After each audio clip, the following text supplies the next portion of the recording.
Welcome to another edition of Reader Q&A. I'm Kelly Garrett, founder of Etc., and I'm answering questions from readers of my Stylish and Smart Tips and Resources email.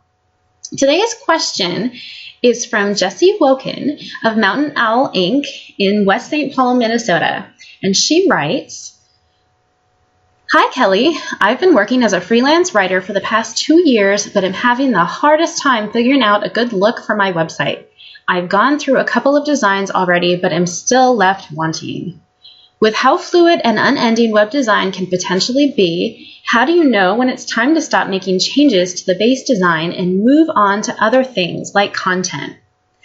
Well, Jessie, I think you hit on something that in web design is very common, and I think that web design is very fluid and unending. So I always tell people not to ever think of their websites as being totally done.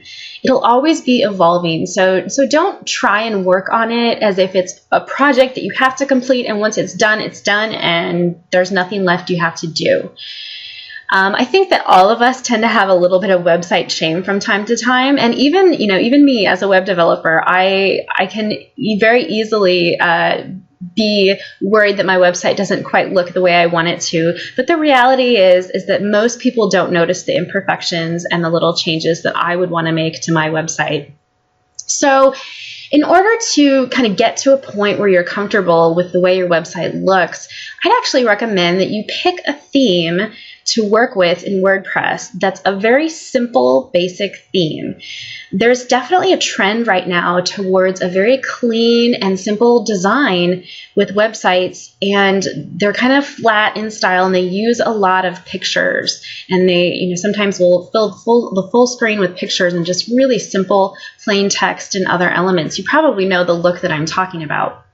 So if you pick a theme like that, that gives you a framework to work with, and you can change out the things like photos, and I'm pretty sure you do some illustrations, so you could even illustrate your own items to put in there and change those out pretty frequently and give the site a fresh, updated look without completely having to redesign the entire site.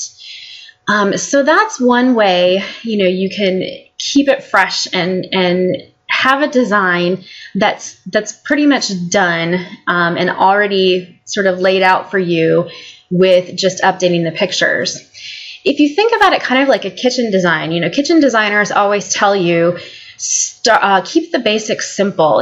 Things like your floor and your cupboards and your countertops. You want to keep those all pretty neutral and plain and timeless.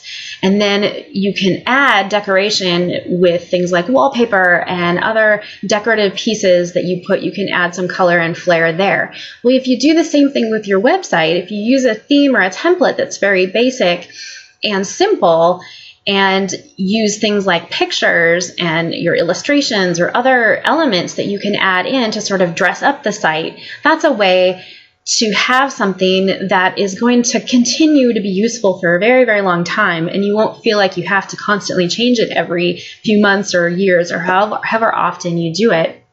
But you can always go back and make those updates if you want. So the last thing I think is just to be okay with imperfection. I know that's hard. I'm a huge perfectionist, and that's really been a struggle for me. But ask yourself, what is the most important parts of your website?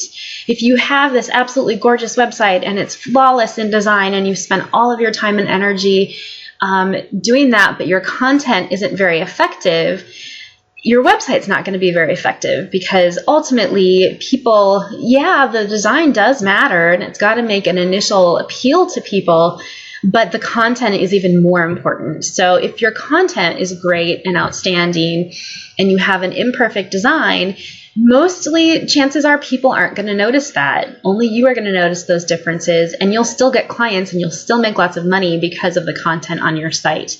So it's about finding that right balance and what that balance is for you. And I know for me, just being a perfectionist, that's taken a lot of work and a lot of time over the years to say, you know what, this little tiny graphic that I'm spending all this time and energy on really isn't that important in the overall scheme of my business and getting people attracted to my site and picking up the phone to call me. So Just make those balances and ask yourself those questions. And I think slowly over time, you'll start to let go a little bit of the design and start to feel good about a good design and having something that's really good and meshes well with your content.